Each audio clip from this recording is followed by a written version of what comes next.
Hola mis queridos amigos, nuevamente con ustedes, su doctor Maximiliano Moreno, un médico rural, que les invita a ustedes a entender y a comprender cómo fue la salud y la vida del Ecuador. Y en esta vez analizaremos lo que pasó a comienzos de los años 50 y a finales de los años 40, tanto en Ecuador, en el mundo, como en Sudamérica, y cómo esto afectaba a la salud. En principio diremos que después de la Primera Guerra Mundial y de la Segunda Guerra Mundial, especialmente después de la Segunda, hubo una revolución tecnológica. Esta revolución tecnológica se caracterizó porque aparecieron los antibióticos, aparecieron las vacunas, aparecieron el agua potable, el alcantarillado, la electricidad, los vehículos, las carreteras, el cemento, y todo ello tuvo un impacto muy importante en la sociedad humana. En el caso de el mundo, pues una de las cosas más importantes que comenzó a aparecer y que comenzó a cambiar la relación humana fue la presencia de la radio. En la Segunda Guerra Mundial, la radio fue parte de las armas de guerra y así pues la Voz de América, la BBC, la Radio Moscú, la Deutsche Welle fueron utilizadas exitosamente tanto para atacar como para defender, porque apareció una nueva y fundamental herramienta en la relación social que se llama la propaganda. En sí, el partido marxista tenía, aparte de toda su estructura, un departamento de prensa y propaganda. Y a partir de eso, de que él consideró como centro de la operación de la organización del partido a la propaganda, el Hitler desarrolló en la propaganda el mejor medio de conseguir que los alemanes se convirtieran en una nación genocida, no siquiera en algo, sino en todo un estado genocida.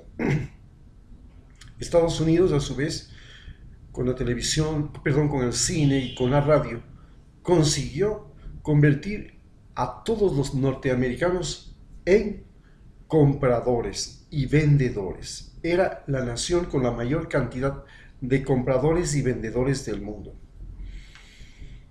Así pues, gracias a los medios de comunicación y gracias a la radio, nace lo que hoy es denominado el populismo, que en América Latina es el principal motor de cambio que está acarreando las controversias y dificultades que estamos viviendo en ese momento en que se vive la confrontación de un sistema que ha ido decayendo.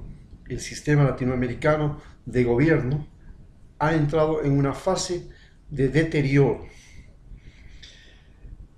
Pero en el Ecuador, en América Latina, vemos ahora de qué es lo que pasaba en ese momento. En América Latina igualmente se crea la Organización Mundial de la Salud, perdón, ya se había creado la Organización Mundial de la Salud en la ONU, y en 1949 se crea la OEA. Y en 1949 se crea la OEA en su sesión número 9,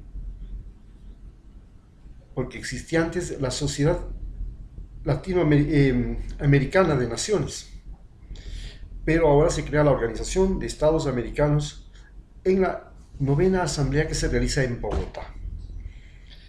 Y en este momento, y es muy importante esto, hay la muerte de Eliezer Gaitán y se produce lo que se llama el Bogotazo, el mismo día en el que se comienzan las sesiones.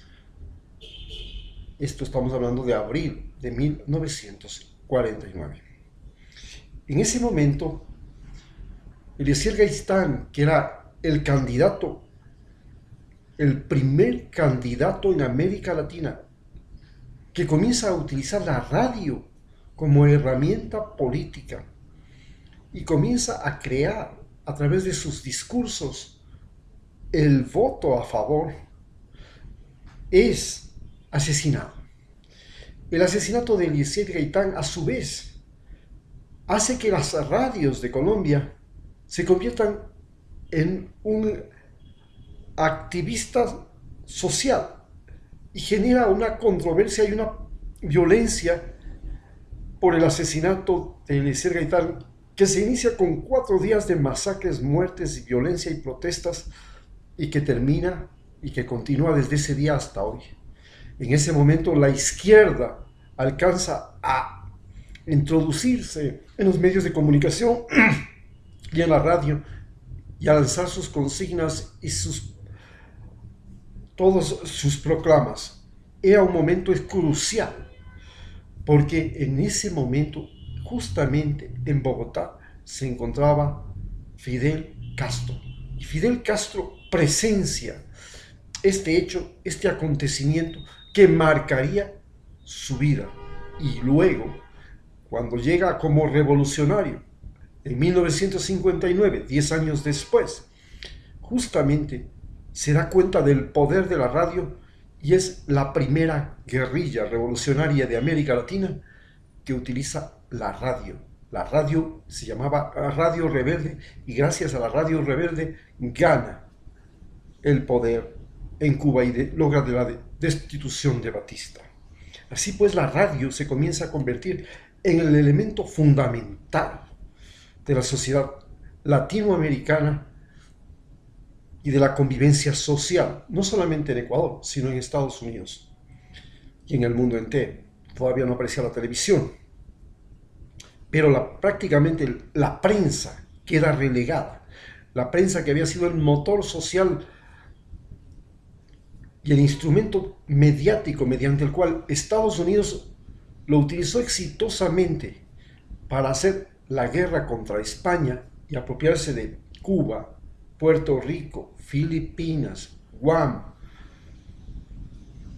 Todo eso queda prácticamente reducido, ese poder de la prensa, a la radio. Pero son los mismos dueños de los medios de comunicación los que se apropian de las radios, las primeras radios. Y es así como en los años 40, en que el poder de la sierra se reconstruye a partir de los terratenientes y de los servidores públicos, de los ejércitos, de las policías, y se logra concentrar en Quito todos los poderes, se llama el centralismo absorbente.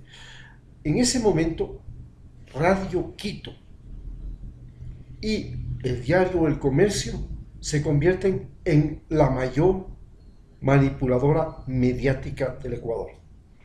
Y esta manipulación mediática del Ecuador se hace visible porque en 1949, justamente pocos meses después del Bogotazo en Colombia, Radio Quito estrena una radionovela llamada La invasión de los marcianos, que era una obra de Orson Welles en Estados Unidos, que había producido en Estados Unidos un shock y que afectó a más o menos 6 millones de personas y que se convirtió en la primera vez en que un medio de comunicación podía llegar a trastornar la vida social sin estar acompañada de un asunto político o un asunto guerrillero. Era un asunto militar. Era la primera vez en que la radio mostraba al mundo que podía hacer lo mismo que podía hacer un huracán, lo mismo que podía hacer un ciclón, lo mismo que podía hacer una guerra, conmover a millones y millones de seres humanos. En Ecuador se estrena entonces la obra La invasión de los marcianos en Quito. La gente entra en pánico y entonces comenzamos a entender que la sociedad había cambiado. Este fenómeno de la radio hace que, aún dentro del Ministerio de Salud, se comience a pensar en un sistema denominado Educación para la Salud, que pensaba utilizar las cuñas radiofónicas para la prevención de enfermedades, para convocar a la población a las campañas de vacunación, para convocar a las personas a las campañas contra la rabia, a prevenir a las personas cuando habían pestes como la influenza, como pestes como la peste bubónica en ese momento común, que procuraban también alertar a la gente sobre la conducta sexual, porque en ese momento la sífilis y la gonorrea eran las enfermedades predominantes en todo lo que es la vida social rural y urbana de las personas con actividad sexual. Esto era el mundo en el que se vivía, y se vivía un mundo además en el que hubo una explosión demográfica en Ecuador. Esta explosión demográfica en el Ecuador se produce fundamentalmente en el campo, y el campo, en el caso de la costa, que había sido prácticamente desbaratado por los fenómenos del Niño y por las pestes que acarrearon la destrucción de las empresas del cacao, genera a su vez una gran migración hacia las urbes. Guayaquil se convierte en ese momento en lo que es hasta ahora una metrópoli con la mayor cantidad de población en proporción a la población de habitantes de esa ciudad que vive en tugurios. Guayaquil se convierte en un tugurio de la costa del Pacífico de Sudamérica, y posiblemente en el mayor tugurio en ese momento, porque Lima todavía no llega en esa etapa brutal de crecimiento explosivo ni Santiago. Pero en la costa del Pacífico, Guayaquil se convierte en la primera ciudad tugurio enorme del país, y prolifera una enfermedad que comienza a acarrear toda la vida de los guayaquileños y después se propagaría por todo el país: la tuberculosis. Con esto concluimos este enfoque y pasamos a narrar lo que fue la aventura de un ecuatoriano que vivió ese momento en el que la radio se convirtió en el principal medio de vinculación social en el Ecuador. Muchas gracias.